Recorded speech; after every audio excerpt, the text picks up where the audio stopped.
Bonjour à tous, bienvenue sur TV07, la web TV 100% Ardèche. On se retrouve pour une nouvelle émission des aventures culinaires de Cédric. Je me suis arrêté ce soir à Saint-Privat pour le dîner des chefs avec l'association des chefs pour des enfants.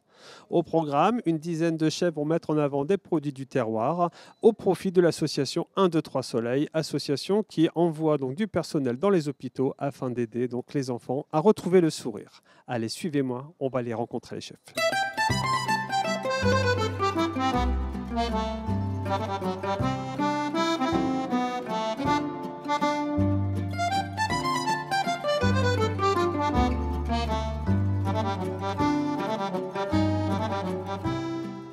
Martine, merci de nous recevoir. Donc, cinquième édition de ce repas des chefs. Est-ce que tu peux, avant de parler de ce repas, nous présenter un peu l'association? Alors, l'association des chefs pour des enfants en est effectivement à son cinquième repas. On organise un repas par an qui va au profit d'enfants gravement malades. Et chaque année, on change d'association bénéficiaire. Cette année, l'association bénéficiaire sera 1, 2, 3 Soleil, des artistes à l'hôpital.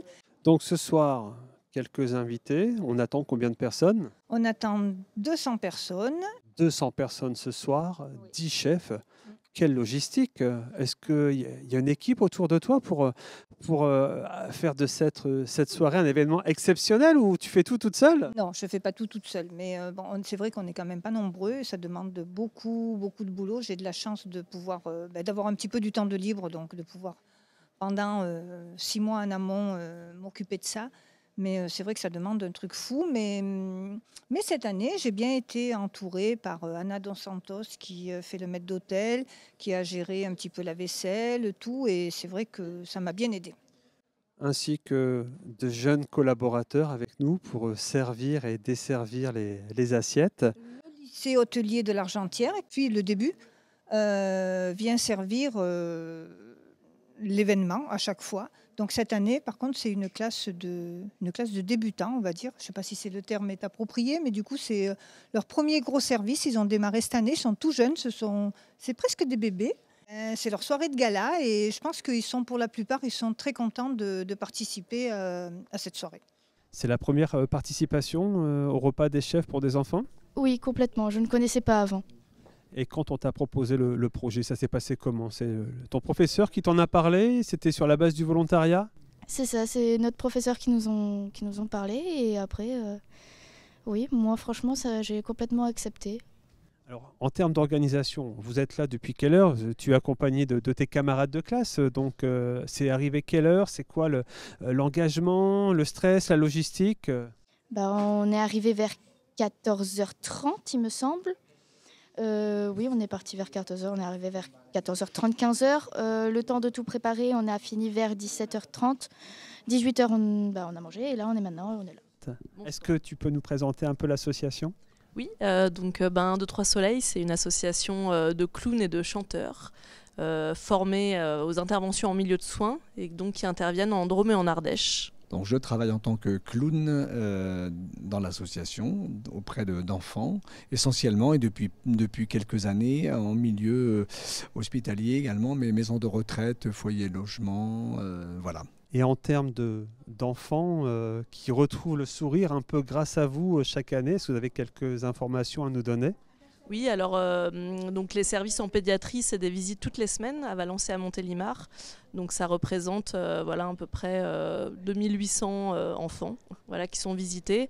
C'est vraiment des visites qui sont en chambre, donc qui agissent énormément aussi pour les familles, pour les parents qui sont forcément très stressés quand il y a leurs enfants qui sont hospitalisés. Donc vraiment, c'est un vecteur de complicité voilà, pour toute la famille. J'ai réussi à intercepter donc Mathias, boulanger à Vinzac, qui va ramener le pain pour ce repas. Mathias, est-ce que tu peux te présenter aux téléspectateurs de TV07? Je m'appelle Mathias, je suis boulanger à Vinsac et je travaille qu'avec du levain naturel. Donc ça donne des jolis pains au levain. Là, c'est le pain de campagne qu'on va déguster ce soir, fait avec de la T80, T110 et un levain de seigle. Qu'est-ce que tu as préparé de bon pour ce soir? Surprise. Surprise? Non, non, il n'y a pas de surprise. Non, non, on a fait une verrine un peu dans l'esprit du sneakers avec cacahuètes, caramel et chocolat au lait. Et voilà, un peu de gourmandise comme on aime faire. Donc voilà, donc c'est sous forme de verrine, un petit crémeux caramel sur le fond, une mousse au chocolat blanc caramélisé, le dulce de son nom commercial. Dessus, on a mis des petits éclats de praliné à la cacahuète, des tout petits cubes de biscuits voilà, avec une pointe de fleur de sel. Et après, on a une petite surprise pour la finition de tout ça. 5e participation, Ouais. toujours fidèle au poste. Ouais, c'est ça. Je suis là depuis le début. Voilà, on a créé un bon noyau de chefs, de copains. C'est sympa. C'est un événement qui est important. Voilà, c'est une belle image et c'est sympa. C'est génial. 200 couverts ce soir, encore une belle réussite. Et ouais, alors moi je suis pas restaurateur, alors tu vois, 200 ça me fait peur. C'est pas dans mes habitudes, tu vois. Moi je vends des petits chocolats, alors retrouver à faire des desserts, c'est pas facile pour moi, mais bon, voilà, on essaye de maîtriser le sujet quand même et de faire un truc joli et bon. Toujours fidèle au poste dans la tribu des chefs. Ouais, c'est top, on est content de revenir là tous les ans. Ouais, c'est vraiment un bon moment pour nous, c'est important. Tu trouves ta motivation où? Parce que ça doit être le début de la pleine saison, mais toujours fidèle au poste. Après c'est génial, c'est un moment convivial et non, on prend du plaisir, c'est pour la bonne cause. Je préfère faire ça une fois par an que m'investir même financièrement dans des choses qui ne sont pas forcément intéressantes. Voilà. Là ça a du sens pour moi. On a rencontré tout à l'heure Léo, qui est un ancien élève qui est passé entre tes mains, qui en sache chez toi. Tu peux nous dire quelques mots sur ta première rencontre avec lui et puis un peu le côté coup de cœur? Léo, alors du coup on se rencontre ici sur l'édition d'il y a 2 ans. Gros coup de cœur, le gamin il monte en cuisine avec nous, il veut absolument cuisiner, il se bat, moi je trouve ça génial. Et du coup, on lui propose de venir faire un stage chez nous. Et du coup, ça s'est transformé en un joli stage parce qu'il a commencé dans son école de cuisine. Et on l'a eu plusieurs fois. Il vient régulièrement nous voir. Il vient régulièrement en stage officieux. Enfin, non, j'adore ce gamin et c'est une des choses qui me fait revenir ici, c'est que ce qu'on fait, ça a vraiment du sens. Ouais. Tu es habitué maintenant à cette tribu des chefs. Tu peux te présenter rapidement, savoir qui tu es? Je m'appelle Léo Platon. J'ai bientôt 16 ans en mai. Et c'est la 3e fois que je fais ce dîner gastronomique. Parce qu'il y a eu 2 ans, j'ai pu rencontrer les chefs parce que je fais partie d'une autre association, la Neurofibromatose. Il y a eu 2 ans, c'était pour cette association où j'ai pu rencontrer ces chefs extraordinaires. Après, j'ai fait du coup des rencontres où j'ai pu aller faire des stages. Donc, dont Florian Descours, chef de Laboria Veras. Qui m'a pris un stage l'année dernière pendant cette semaine parce que j'ai fait une MFR, 3e MFR. Donc ce qui m'a permis d'avoir un lien avec lui et après Batiméjean qui m'a pris aussi un petit week-end chez lui pour le rencontrer, surtout cuisiner avec lui. C'était de super belles expériences et de super belles rencontres. Plutôt salé, plutôt sucré? Alors moi, pour cuisiner, c'est les deux, mais je préfère manger le salé. Le salé, c'est meilleur. Alors ce soir, qu'est-ce que tu vas nous préparer de bon? Alors moi, j'ai pas forcément aider à la préparation, je vais juste aider à la mise en place, à faire les repas avec les chefs. Tu vas quand même aider les chefs pour préparer les assiettes? Ouais, exactement, pour dresser. On m'interdit l'accès dans les cuisines. Tu sais ce qu'on mange ce soir? Surprise. Surprise.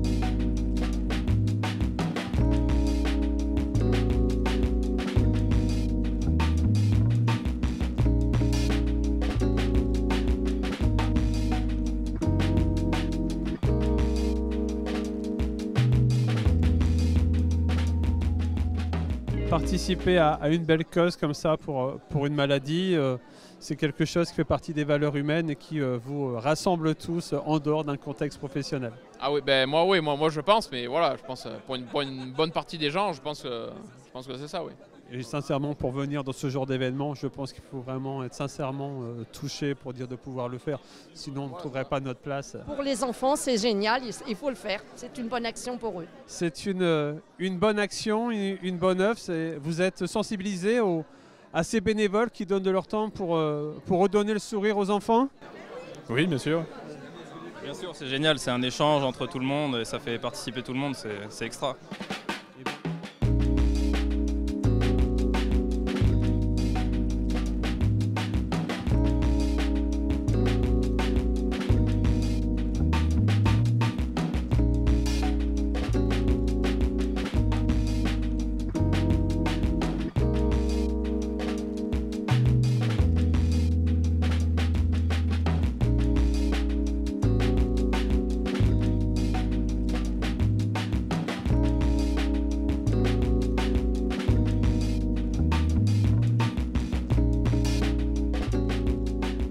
J'ai vraiment pas appris le menu et moi c'est un peu comme les auditions à l'aveugle, tu sais, à The Voice, mais je le fais version gastronomique, donc je goûte et c'est super. Alors. Donc on a un ceviche de cabillaud avec un leche tigre. Je pense que tu m'as perdu là. Mais c'est pas grave, tu goûteras et tu me diras. Eh bien écoute, je vais goûter et je suis sûr que je vais me régaler. Merci beaucoup Julie. Adrien, qu'est-ce que tu es en train de faire? Tu mets des fleurs?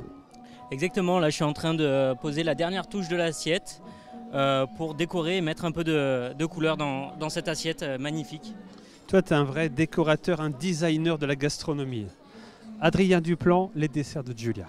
Je recommande. Qu'est-ce que tu viens faire ici et qu'est-ce qui fait que tu sois là de manière bénévole? Alors, quand j'ai commencé ma première édition, je suis venue en tant qu'élève du lycée hôtelier de l'Argentière avec Madame Goulot et Madame Azema. Et donc j'ai fait la deuxième, troisième et quatrième édition avec eux.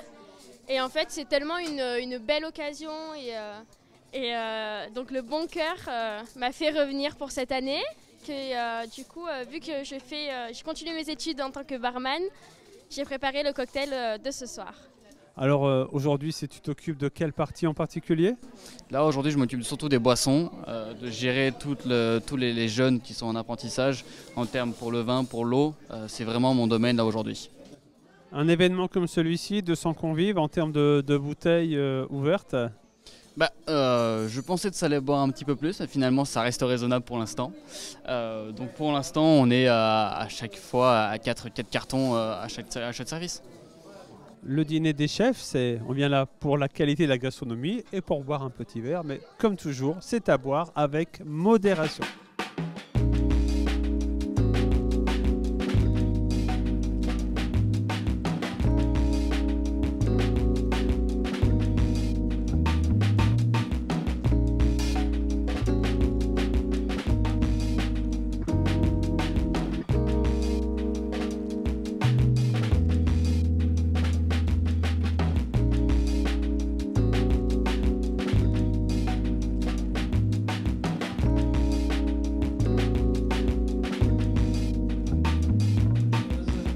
De vous remettre un chèque d'un montant de 9 250 €.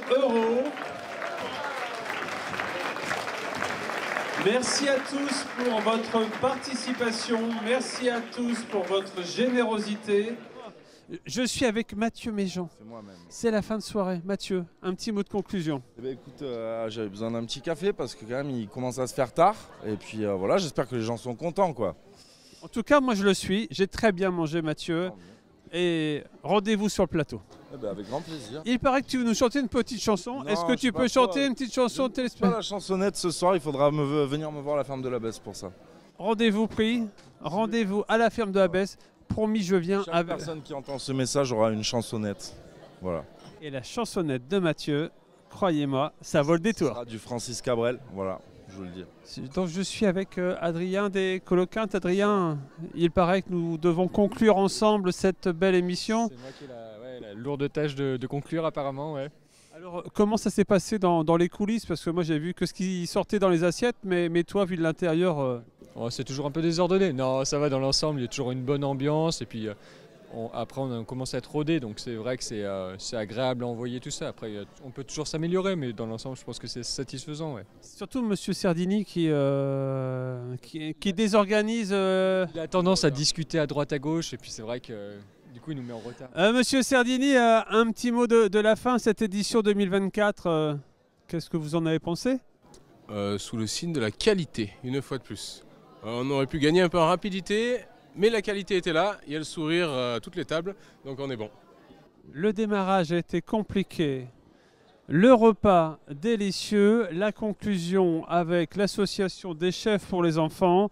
Nos collègues sont en train de faire la vaisselle. Je profite de l'occasion pour souhaiter à tous et à toutes une bonne soirée et je vous dis à bientôt. Si vous cherchez de bonnes adresses, rendez-vous sur le site Association des chefs pour des enfants. Vous allez voir, vous ne serez pas déçus de ce qu'on va vous mettre dans vos assiettes. À bientôt et bonne soirée.